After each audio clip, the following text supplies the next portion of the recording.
I was thinking about how hard and lucky it is to get popular and successful in one act in music, and realize there's a lot of people who've made it in multiples. Didn't used to be that way. I remember in the early 60s, I think it was possibly Jimmy Page or Stephen Stills who was among the first to become famous twice. David Crosby, too, from the Byrds to CSN, and then just CSNY and Crosby Nash. Then he ended up with the most successful thing, the best music he ever made, I think, CPR. And but there's guys that came out of nowhere, like David Coverdale, made a masterpiece album with Deep Purple called Burn. And then he started Whitesnake, and he also did an album with Jimmy Page, Coverdale Page, in the 90s. Andy Summers was in the Animals for a short period, but then he ended up in the Police, Top of the World. Joey Mullen from Badfinger and Natural Gas, which I saw both live. That was kind of a superstar group of players. You may not know their names, but you know their bands. Jimmy Page, of course, like I said, Led Zeppelin, Honey Drippers, The Firm, Yardbirds, and he made a killer double out live album with the Black Crowes. Mike Campbell was in the Heartbreakers and in Fleetwood Mac, although he never recorded an album with them, but he did tour and was an official member. Their very last lineup so far, anyway. Dave Mason was in both Traffic and Fleetwood Mac, one album only, but yes. Dave Grohl was Nirvana and Foo Fighters.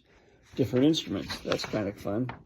Mark O'Connor, brilliant musician and can play anything. I saw him twice. David Grisman Quintet and Dixie Dregs.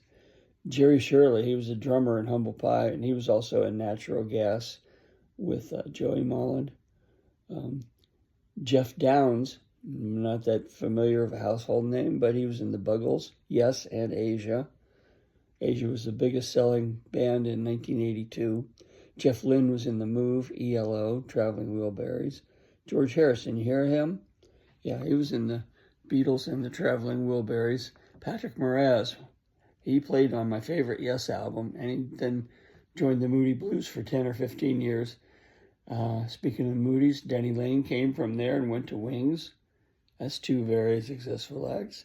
Ron Wood, surprisingly, has been in 3 mega famous bands. Jeff Beck Group, the original lineup, then Rod Stewart and the Faces, and the Rolling Stones, not a bad career.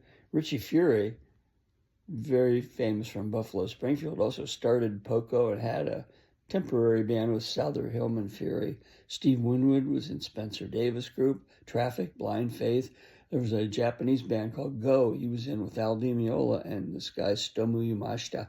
And he was also in Powerhouse with Eric Clapton that never really toured. They recorded some songs I have on a soundtrack or in a compilation somewhere. Chris Hillman from the Byrds also had Souther Hillman Furay, the Flying Burrito Brothers, Desert Rose Band.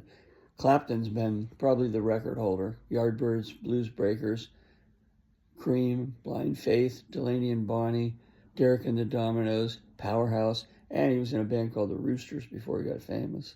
Steve Howe's been in Yes, Asia, and GTR, all had hits. Henry McCullough was in Joe Cocker's band and Wings. Jimmy McCullough was in Thunderclap Newman and Wings. Randy Bachman, Guess Who? Bachman Turner Overdrive. So it's happened. People do it twice. Let's all try to do it once. I guess perfect pitch is kind of a useful quality to have, but I've gotten along without it so far. I can at least hum a note, for example, and always find it on the guitar in the first or second try. That becomes familiar just from years of practice. Same with chords. They're a little more difficult because you're making 3, 4, 5, 6 notes and different octaves and choices and positions. Pretty good at that too. That helps when you figure out a song you want to play if you're doing covers. Or an old tape of your own idea. That's harder for me to figure out because I'm always looking for tricky chords when I'm writing. So they're hard to find if I don't write them down. I didn't have a tuner as a kid, but I figured out that the riff from Day Tripper starts on the low open E bass on the bottom string. And so I mentally would have that song in my head and tune my bass string to that and go across the neck and tune it that way just from memory. Harmonics at the 5th and 7th fret came along, and that works pretty well, except on the 3rd string. It's not surprising that true musicians can hear a whole song once and pretty much know how to play it, because there is a structure. It's not a bunch of million random notes. There are sections and patterns and familiar phrasing and genres and styles.